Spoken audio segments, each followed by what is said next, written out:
Supermarket जो TV पर बड़े बड़े एड्स नहीं दिखाता, सेलिब्रिटी और ब्रांड एम्बेसडर भी नहीं रखता और हर सिटी में स्टोर्स भी नहीं खोलता, फिर भी हर वीकेंड पे उसके बाहर इतनी बड़ी लाइनें लगती हैं कि पार्किंग में जगह तक नहीं मिलती। और सबसे शॉकिंग बात, जिस प्रोडक्ट को बाकी कंपनी 120 रुपए तक बेचती हैं, उसको डी-मार्ट सिर्फ 99 रुपए में बेच रहा होता है। अब सवाल ये है कि बाकी कंपनीज महंगा बेचकर भी स्ट्रगल कर रही हैं, तो डी-मार्ट इतना सस्ता बेचकर भी हर साल हजारों करोड़ों का प्रॉफिट कैसे कमा रहा है? क्या ये सिर्फ डिस्काउंट का गेम है या इसके पीछे एक बहुत बड़ा बिजनेस छुपा हुआ है, जिसे समझकर बड़े बड़े बिजनेसमैन भी हैरान रह जाते हैं।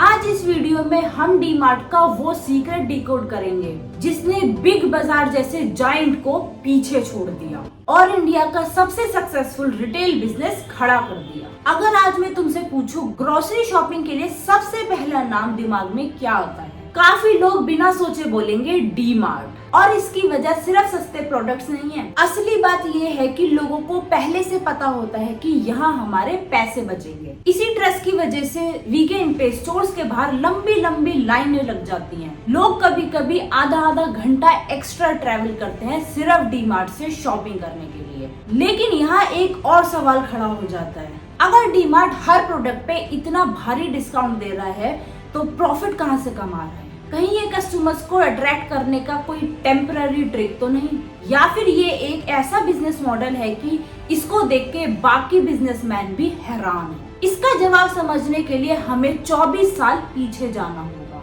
जब इंडिया में ना ऑनलाइन ग्रोसरी का ट्रेंड था, ना क्विक कॉमर्स, और एक स्टॉक मार्केट इन्वेस्टर ने रिटेल मार्केट में कदम रखने का फैसला लिया। उस इन्वेस्टर का नाम था राधा किशन दमानी। राधा किशन दमानी ये नाम शायद हर कोई नहीं जानता होगा, लेकिन इंडिया के सबसे बड़े सक्सेसफुल बिजनेस में इनका नाम जरूर आता है। इंटरेस्टिंग बात ये है कि उन्होंने अपना बिजनेस रिटेल मार्केट से नहीं, स्टॉक मार्केट से स्टार्ट किया। स्टॉक मार्केट में काम करते करते उन्होंने एक चीज बहुत ध्यान से ऑब्जर्व करी, किसी भी बिजनेस की सबसे बड़ी स्ट्रेंथ उसका प्रोडक्ट नहीं, उसके कस्टमर्स हैं। और कस्टमर्स को इम्प्रेस करने के लिए हमेशा एड्स और लग्जरी चीजों की जरूरत नहीं होती। अगर उनका पैसा बच रहा है तो वो खुद बार बार वापस आएंगे। इसी सोच के साथ 2002 में मुंबई के पुवई एरिया में डी-मार्ट का पहला स्टोर खोला गया। उस वक्त मार्केट में कई बड़े रिटेल ब्रांड्स थे। लोगों को लगता था कि एक और सुपरमार्केट ज्यादा दिन टिक नहीं पाएगी, लेकिन दमानी किसी रेस में नहीं थे। उनका टारगेट सिर्फ एक था, सबसे सस्ता नहीं, सबसे एफिशिएंट बनना। और इसी एक फिलॉसफी ने डी-मार्ट को धीरे धीरे इंडिया का सबसे बड़ा प्रॉफिटेबल रिटेल चेन बना दिया।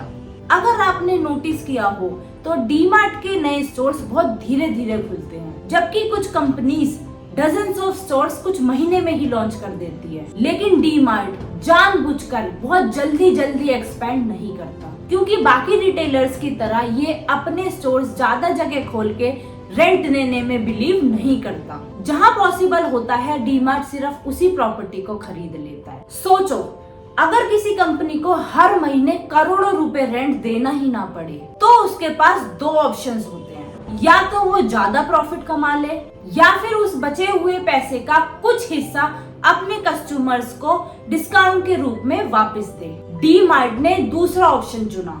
इस वजह से वो कई प्रोडक्ट्स दूसरों से कम प्राइस में बेच पाता है। असली गेम तब शुरू होता है जब डी-मार्ट सप्लायर्स के साथ डील करता है। डी-मार्ट सिर्फ थोड़ा सा स्टॉक नहीं खरीदता, ये प्रोडक्ट्स का इतना बड़ा स्टॉक खरीदता है कि बड़ी बड़ी कंपनीज भी इनको भारी डिस्काउंट पे देने के लिए तैयार हो जाती हैं।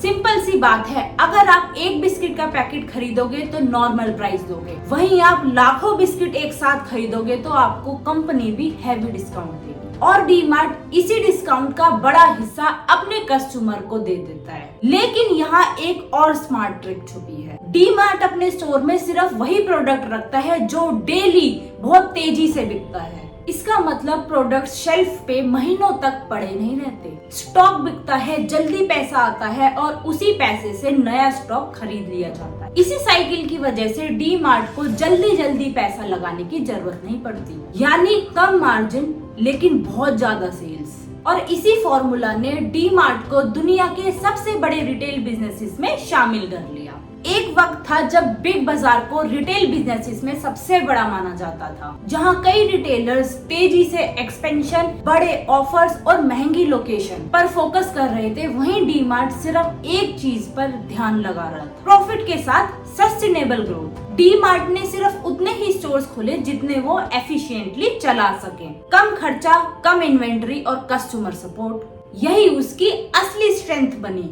आज भी कंपटीशन पहले से कई ज्यादा टफ हो चुका है। ज़ेप्टो, ब्लिंकिट, इंस्टामार्ट जैसे एप्स 10 मिनट में ग्रोसरी आपके घर तक पहुंचा देते हैं। अब देखना ये होगा कि डी मार्ट अपने इस बिजनेस मॉडल के साथ इस नए कंपटीशन में भी टॉप पर बना रहेगा। लेकिन एक बात तो क्लियर है, डी मार्ट की सक्सेस सिर्फ सस्ते प्रोडक्ट्स की नहीं है, ये स्मार्ट डिसीजन, पेशेंस और डिसिप्लिन बिजनेस का रिजल्ट है। अगर आपको ऐसी बिजनेस स्टोरीज पसंद आती हैं, तो वीडियो को लाइक करो और चैनल को सब्सक्राइब करो और कमेंट में बताओ कि अगर आपको ग्रोसरी शॉपिंग करनी होती है तो आप ऑनलाइन ऐप से ऑर्डर करते हो या फिर डी मार्ट पे जाते हो। I will see in my next video. Till then अपना ध्यान रखो। Good bye.